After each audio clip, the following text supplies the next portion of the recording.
সংসার নষ্ট হয় শুধুমাত্র স্ত্রীদের অতিরিক্ত জেদের কারণে। এটা মানেন আর না মানেন, বিশ্বাস করেন আর না করেন, ইউ বিলিভ দ্যাট, আপনাকে এটা অবশ্যই বিশ্বাস করতে হবে। অনেক স্ত্রী আছে স্বামীর সাথে অতিরিক্ত জেদ দেখায়, অনেক স্ত্রী আছে স্বামীর অশুক্রিয়া আদায় করে, অনেক স্ত্রী আছে স্বামীর সাথে তর্কে লিপ্ত হয়। মনে রাখবেন, ইবলিস শয়তান সব সময় আপনাকে ফুসলায় যে স্বামী স্ত্রীর দ্বন্দ্ব লাগানোর জন্য, স্বামী স্ত্রীর দ্বন্দ্বটা এটাকে একেবারে বাড়াতে বাড়াতে বিচ্ছেদ পর্যন্ত নিয়ে যেতে। কিন্তু আল্লাহ তাআলা চায় যে স্বামী স্ত্রীর সম্পর্ক অটুট থাকুক, স্বামী স্ত্রীর বন্ধনটা এটা মজবুত থাকুক, এটা আল্লাহ তাআলা চায়। এই জন্য আমার অনেক মা বোনেরা সে অনেক সময় না বুঝে স্বামীর সাথে জেদ দেখায়। সে স্বামী যে হুকুমগুলো করে সেটা মানতেই চায় না। সে বলে আমি তালুকদার বংশের লোক, আমি মজুমদার বংশের মেয়ে, আমি ভুইয়া বংশের মেয়ে, আমার উপর কর্তৃত্ব খাটাবে। এটা তো মেনে নেওয়া যায় না। কিন্তু আপনাকে এটা বুঝতে হবে, কোরআনে আল্লাহ তাআলা বলেছেন আর রিজালু কাওয়ামুনা আলান নিসা, আপনার উপর আপনার স্বামীকে অভিভাবক হিসেবে স্বয়ং আল্লাহ তাআলাই পাঠিয়েছেন। আপনার উপর কর্তৃত্ব আপনার স্বামীকে এটা স্বয়ং আল্লাহ তাআলা দিয়েছেন। এই জন্য স্বামী যে হুকুমগুলো করবে আপনি এটা হয়তো প্রথমত আপনার মানতে কষ্ট হবে, কিন্তু এই অভ্যস্তটা আপনাকে করতে হবে, এটা আপনাকে মানতে হবে। কারণ আপনি বুঝতে হবে যে আপনার অভিভাবক হচ্ছে আপনার স্বামী।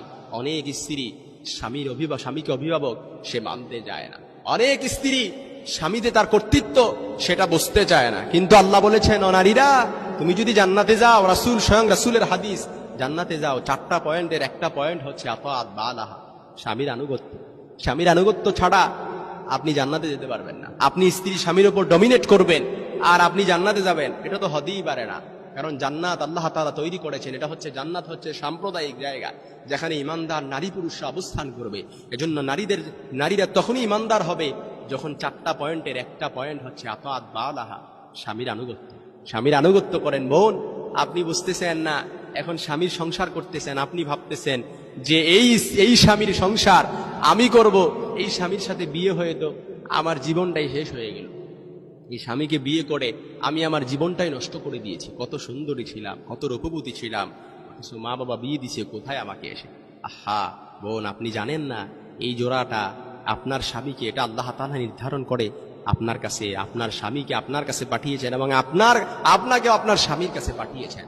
আপনি আপনার স্বামীর আনুগত্য করেন। স্বয়ং রাসূল বলেছেন, আল্লাহ ছাড়া কাউকে সিজদা দেওয়ার অনুমতি আমি দেই না, কিন্তু আল্লাহ ছাড়া যদি কাউকে সিজদা দেওয়ার অনুমতি থাকতো তাহলে আমি প্রত্যেক নারীকে বলতাম স্বামীর পায়ে সিজদায় লুটিয়ে পড়ো, স্বামীর পায়ে সিজদায় লুটিয়ে পড়ো।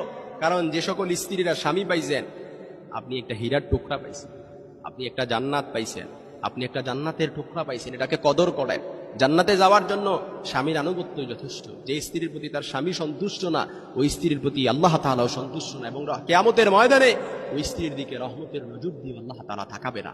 এই জন্য মনে রাখবেন, আমার মা বোনদেরকে কথাগুলো পৌঁছায় দেবেন, তাদেরকে এই কথাগুলো অবশ্যই শোনা দরকার যে কখনো সংসারের মধ্যে আপনি স্বামীর সাথে জেদ দেখাবেন না, কখনো দেখাবেন না, স্বামীর সাথে তর্কে লিপ্ত হবেন না, স্বামীর অশুকরিয়া আদায় করবেন না। যেই বিষয়গুলো, যে হুকুমগুলো আপনার মানতে কষ্ট হয়, সেটাই আপনি ধৈর্য ধারণ করেন, চুপ থাকেন, নাজাত পেয়ে যাবেন। কিন্তু স্বামীর সাথে তর্কে লিপ্ত হবেন না, স্বামীর উপর দিয়ে ডমিনেট করার চেষ্টা করবেন না, বাহাদুরি করবেন না, কর্তৃত্ব খাটাবেন না। অনেক স্ত্রী আছে, স্বামী যদি বলে যে ঠিক আছে আজকে শপিং এ যেও না, আজকে একটু বাসায় থাকো, আহা, তারা পছন্দনীয় বিষয় বলে ফেলছে, অর্থাৎ তার পছন্দের বাহিরে বলে ফেলছে। সারাদিন মুখ ফুলা আর গাল ফুলা, ওই মেয়ের দেখে কে? আহা বোন, আপনি বুঝতে চান না, আপনার ঘরে তো আপনার জান্নাত রয়ে গেছে।